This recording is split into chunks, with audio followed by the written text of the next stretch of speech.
Visakhapatnam fishing harbour కి పెద్ద పెద్ద టూనా ఫిష్ వచ్చిందండి. సూరలు, పెద్ద సూరలు,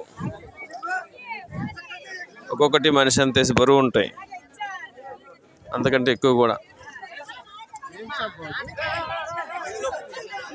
వాల్టేర్ మత్స్యకారులు తెచ్చారు. దీన్ని ఎల్లో పిన్ ట్యూనా అంటారు. చాలా రుచికరమైనది, అలాగే డిమాండ్ ఎక్కువ ఉంటుంది, రేట్ ఎక్కువ ఉంటుంది.